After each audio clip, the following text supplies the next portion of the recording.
BNP এখন সংবিধান uphold করার জন্য যে বক্তব্য দিচ্ছে, বিএনপি যখন ক্ষমতায় ছিল না তখন তাদের মহাসচিব এই সংবিধান নিয়ে কি বলেছিলেন, আসুন আমরা একটু দেখে নিই।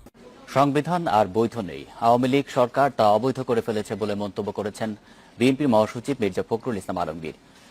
কোন সংবিধান? বৈধ সংবিধান না এটা। কোন সংবিধান তো আপনার বাইবেল না, মানুষের জন্যই সংবিধান।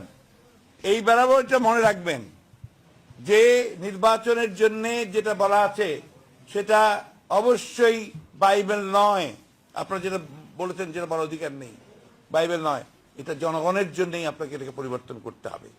এবং সংবিধান, যে সংবিধান তুমি 10 বার কাটাছেঁড়া করেছো, যে সংবিধান তুমি নিজে নিজে তৈরি করেছো, বিচার বিভাগকে পকেটস্থ করে সেই আপনার পেটোয়া বিচারকদের দিয়ে সংবিধানের তত্ত্বাবধায়ক সরকার বিধানকে বাতিল করে দিয়ে দলীয় সরকারের অধীনে নির্বাচনের ব্যবস্থা করেছে, তাই না?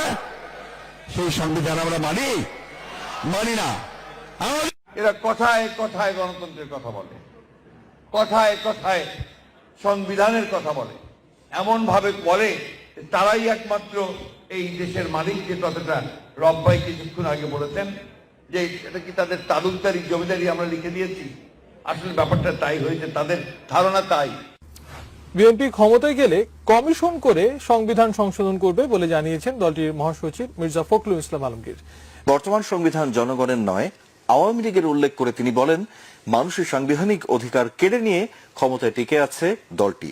আওয়ামী লীগের স্বার্থে তৈরি সংবিধান বিএনপি মানে না বলে সাফ জানিয়ে দিলেন দলের মহাসচিব মির্জা ফখরুল ইসলাম আলমগীর। কোন সংবিধান?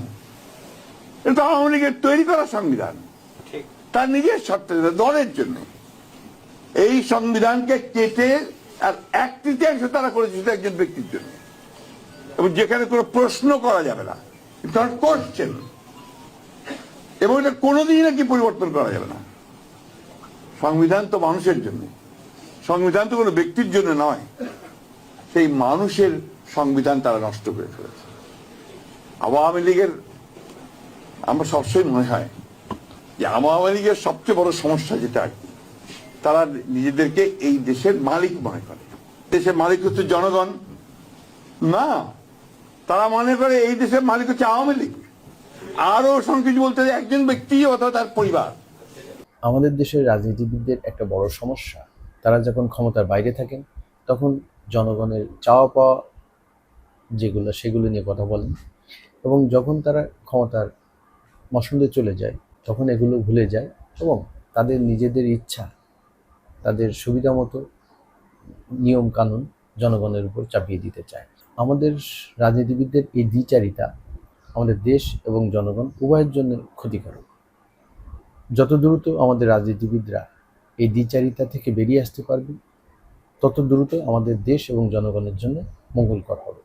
আমি আশা করব আমাদের রাজনীতিবিদরা এই দ্বিচারিতা থেকে অতি দ্রুত বেরিয়ে আসবে। ধন্যবাদ আপনাকে।